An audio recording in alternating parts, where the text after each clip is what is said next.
Post-digital body. There is a current debate on the various definitions for post-digital bodies. The first definition is that a post-digital body is the user's interaction with technology and how digital objects are appropriated into our everyday lives. The second is that social situations evoke a different social performance. This means that we are different people on social media than in person. An example of how users interact with technology is seen in the TV show Black Mirror. So the episode Archangel, an extremely worried mother, gets an implant put into her child to be able to track her, and through this she can check, has this screen where she can check all her vitals, so you can see through her eyes, etc, etc. And it's the way that using technology for surveillance to a new extreme, but it also being implanted into you. And also the episode called Crocodile, where they've created this machine which they can plug in to your mind and they can see your memories. It's once again showing that technology in a way has become part of us, because it's no longer separate. Your memories aren't yours, they're there to be taken and viewed by others. Okay, I found this. It says, it has been argued by many commenters that internet users do not expect the same kind of privacy protection that once was demanded of private communication. Some scholars have questioned whether the current era of personalised, computerised technology, use of social media and widespread surveillance has meant the end of privacy. So this can sort of give a sense that privacy is not what it used to be. Like, you could post anything and it won't be yours anymore because you've posted it on a public page. Like if your Instagram's not on private, it's public, so anybody can access it, take a screenshot of your picture and you won't even know. I think I stopped using Facebook, writing posts and uploading pictures, I think 5 years ago. So now, in 2018, if you scroll through my Facebook, you just see people tagging me in some pictures or tagging me in some posts and me just replying, and there's nothing else. While on my Instagram, for example, I have a lot of pictures of me, my friends, places where I go. Sometimes I even upload stories on to show what I'm doing. If you take a look at my different social networks, you can see different aspects of me, but I'd say the most real one would be on Instagram, because I show parts of my life, what I want to show to other people. Creating a sim is just one of the ideas. How do we see ourselves in digital? We don't necessarily create a sim that looks like us. We do create it how we want to be seen, and how do we think our body should be seen or is seen by others. On Instagram, you can find an example of someone who has actually created a form of digital body. The account is called Lil Michaela. Supposedly, none of her 500,000 followers know what she really looks like. In each photograph, she has digitally edited her face to the point that she looks like a walking Sims character. In photos with friends, they remain human, but her face is always altered. This person has chosen to alter how she is perceived on the internet. She has created another body for herself, a digital version to use online. Looking at these case studies has helped us to identify the different definitions of post-digital bodies and how they have become normal within our current society. It is through these discussions and further explorations that we could have a more in-depth understanding of the topic, as well as causing us to question more about how post-digital bodies could continue to evolve in the future and the effect that this might have on our everyday lives.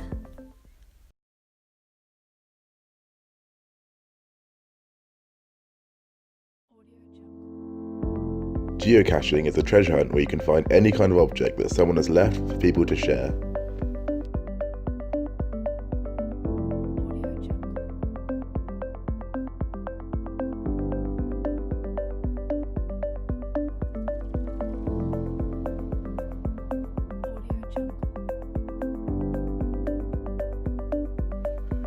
We sat down as a group to download Geocache and identify locations where we thought we could identify a change in place or space because of the geocache. We studied the map for locations that stood out as having a set purpose that we thought would change once we arrived and found the geocache.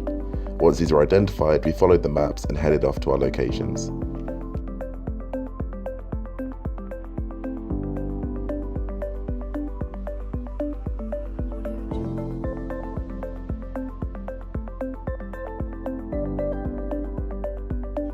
Geocaching is the process of turning an everyday place into something more special. It gives a new meaning through a fun game.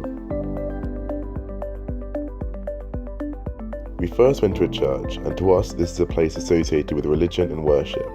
People normally go here for religious reasons, but by adding a geocache here, people who wouldn't go normally have the opportunity to. It becomes a place of new beginnings.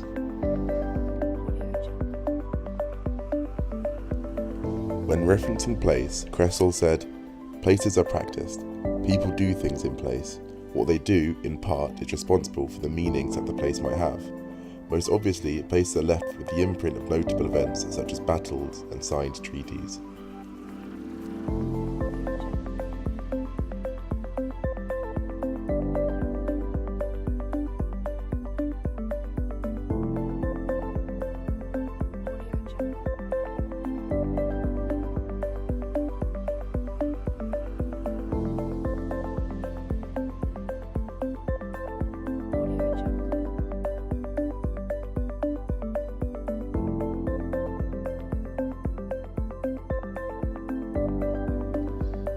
Our second find was a hole in the wall with cigarette butts in.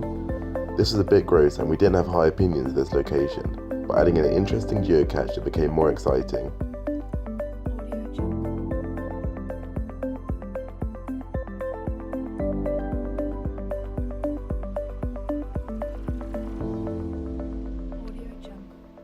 We've learned that space is meaningless, and for a space to become a place it needs to be given a meaning. For example, geocaching adds meaning through the items left there, the adventure you go on, and your interactions with the objects left there.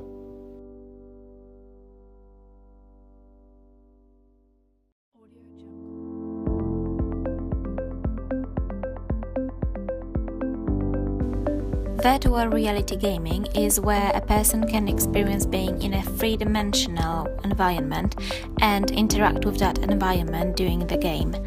Actions and experiences from the game are not the same as in a room we are actually in. We are physically present, but our social focus is somewhere else.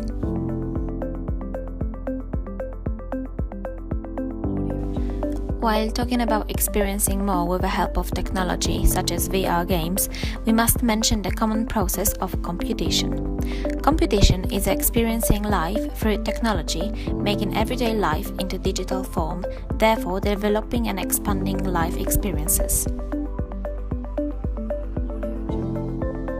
VR is a perfect example of computation because not only you are limited to watch the video, but also you are living in digital experience.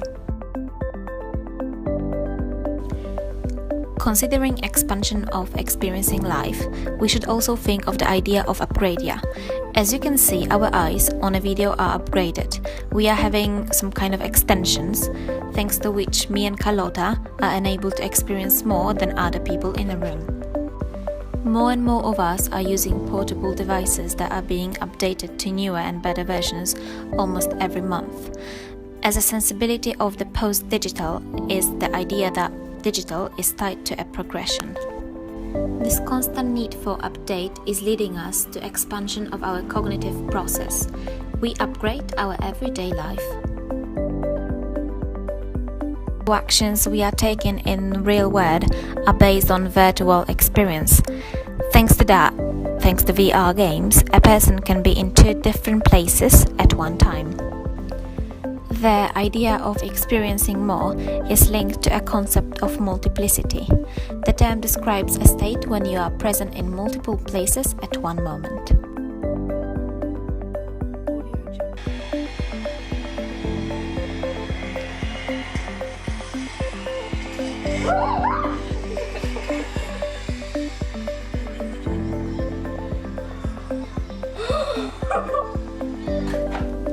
How do you feel? That was an intense experience. That was weird. Super. Oh my god. Okay, like describe your feelings. Like, what did the experience make you feel like? It was. Okay, so yeah, basically that was really weird because I could hear people coming in, and then I was there. You felt like at two places at the same time. Yeah, exactly. Like honestly, like it was like basically there was a balloon, right? And then someone came in, and it just mixed Like, I was so At shocked. one point, there was the balloons, and then I touched you, and I didn't know if we were behind the balloons or something, so everything was mixed It up. was so weird. So, like, honestly, weird experience. I was there, and I could feel being there. The thing is that you're there, but at the same time you know that you're not there, but it feels real, and it feels like you're inside the video, but at the same time you know that you're not there. So it's like you're in two places at the same time, and it's very confusing. And then you turn around and you see Pennywise, and it's so close, but you know it's not really there, but it still scares you. And then you hear maybe a noise, somebody opening the door, and it gets even scarier.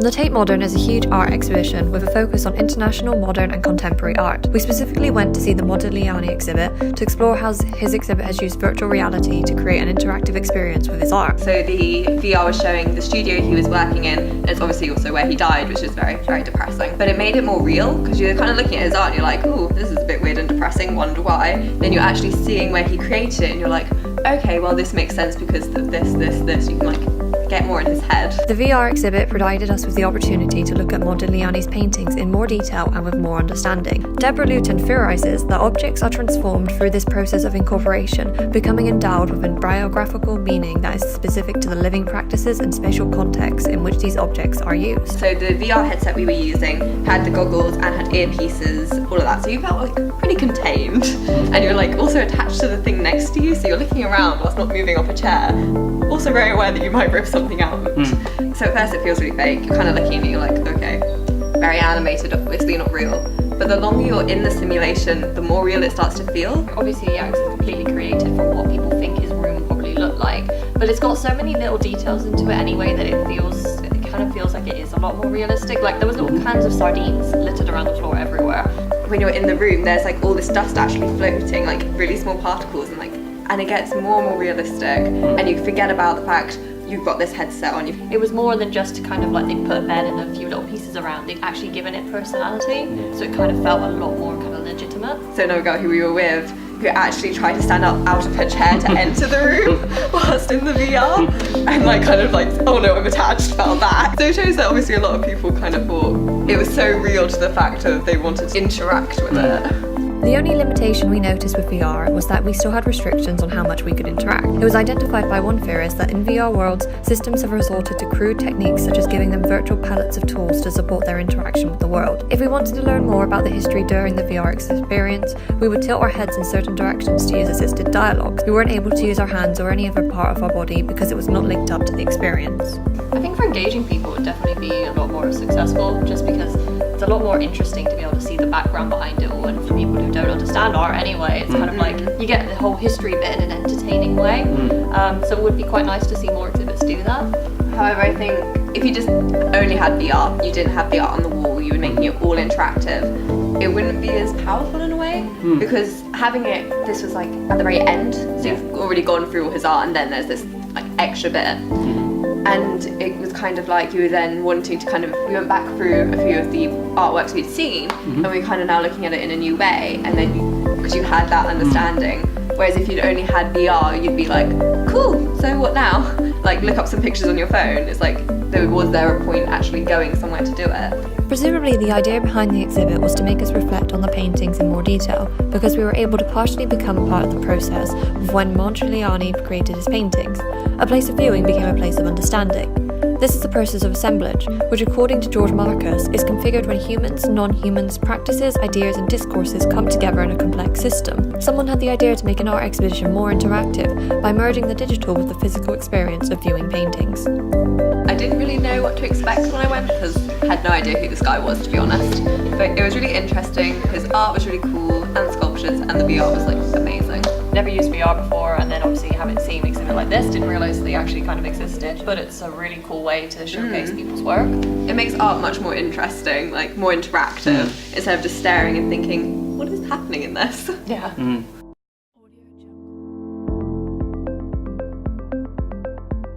To explore emotions, we look at the phenomenological perspective. This states that people understand emotions based off experiences and how we react to them. However, Kant argues that the individual does not actually have to be present at the experience, but instead can be affected through images and videos.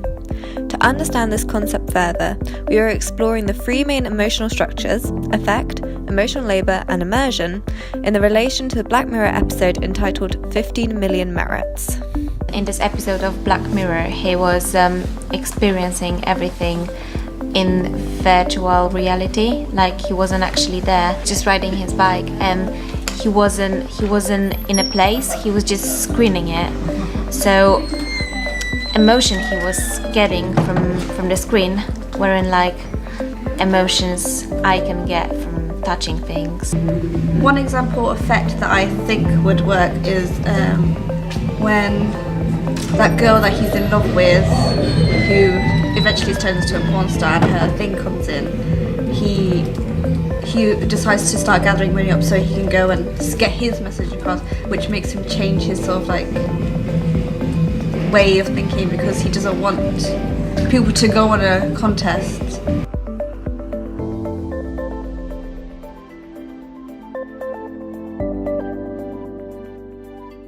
Emotional labour explores how the relationship between work and play has been blurred. This is evident in the episode as the characters are working by cycling on a bike. However, by constantly staring at a screen full of fun and engaging visuals, it turns work into play. There is no longer a separation. So the philosopher Alphonse Lingus actually argues, for instance, that emotions are dangerous. So it's quite representative of the main character of this episode, because when he starts actually gaining these emotions towards this girl, he nearly destroys everything they've tried to build, like he nearly ruins everything they've done and tries to change everybody's opinions. But obviously then his emotions are tapered down again and he becomes one part of the system. So when it comes about immersion, it's blurring the line between real life and the digital one. The politics of emotions is summed up in the idea that the personal is political. This is how we align ourselves with others by having the same belief systems and cultures. This is seen in Bing's speech about the current corrupt system and how the crowd reacts to what he says. They then further align themselves with Bing's beliefs by taking on the gimmick of the broken glass to the neck and adding it to their own virtual characters. Okay, so at the beginning we didn't really have a clear understanding of what the post-digital was. Throughout the readings and lectures, we kind of get the idea. It was hard because post-digital is quite a spacious subject, but at the end of the day, I think each of us learned a bit. Yeah, because we were able to break it down into different topics, so we could see all the different lecture titles and everything, so we could learn more about the post-digital. It became like more of a discussion and kind of people giving ideas and breaking it down, trying to work out what like the core meaning was. Especially through the behind the scenes video, like we had in each video, we could experiment something, and I guess we could put into practice what we learned during the lectures and the seminars. Yeah, and now having finished it, we have a greater understanding of how we are currently living in a more post-digital society and how that really affects our everyday lives. So post-digital is everything that we create within technology. So let's say with bodies, it's like each of us got their own post-digital body that they create. Yeah, so it's like all these old materials are being transformed by the technology around us, by different new societies, kind of like historical events is all getting defined and altering how we're using the digital. You're not even aware that you're not only living in post-digital world, but you also create it. Yeah, for example, with the space, like when we use when there's a space, becomes a place when like we humans use it in a certain way. For example, as we said for geocaching. Cool. We good? Do you have it? Okay.